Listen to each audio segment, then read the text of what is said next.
Very recently, I visited a castle in Jersey called Montorgueil Castle. It's a 13th century fortress that sits atop this hill on the coast, and it's a truly imposing structure, and you can see it all along the coast of Jersey. Wherever you are on that coast, you can see it dominating the skyline. And when it was first built in the 13th century, it really was an impregnable fortress. It was seen to be one of the most secure fortresses in Europe. No one could take it. Yet today it's a mere tourist attraction. Its walls have fallen into ruin and it's been made completely redundant by new technology. Well, in Psalm 28, David describes God as a fortress. And this fortress, unlike Montorgueil Castle, is a fortress that will never fade away. Read with me from verse 6 of Psalm 28. Praise be to the Lord, for he has heard my cry for mercy. The Lord is my strength and my shield. My heart trusts in him, and he helps me. My heart leaps for joy, and with my song I praise him. The Lord is the strength of his people, a fortress of salvation for his anointed one. Save your people and bless your inheritance. Be their shepherd and carry them forever. In this psalm, David begins by calling to God and asking him to hear his prayer for help. And he also prays for justice against those who are wicked. And by the time we get to verse 6, we can see that God has heard David's cry for mercy. And so David turns and praises God.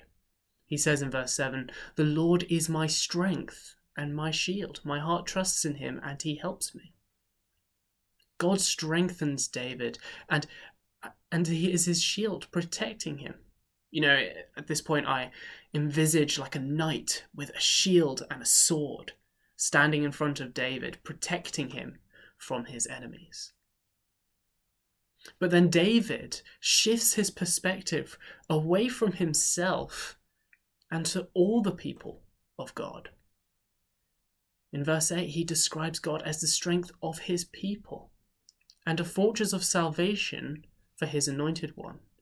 Now, anointed one, was David just referring to himself because he was the anointed king of Israel at that time? You see, God is the most secure fortress for his people. When we are with him, we are safe. We are protected from the arrows of the enemy. His walls cannot be breached. We are secure in God's presence.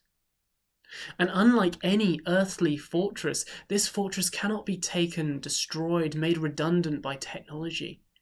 We know that when we are within God's walls, we are safe, we are secure forever. We know that when we are with Jesus,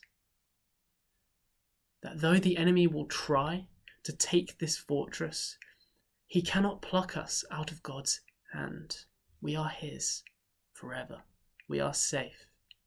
We are secure. And so today I'd like to encourage you, spend some time with God. Rest in his mighty, powerful arms that protects you. And if you are anxious at all, turn to God. He is your fortress. He is safe. He is secure. Have a great day.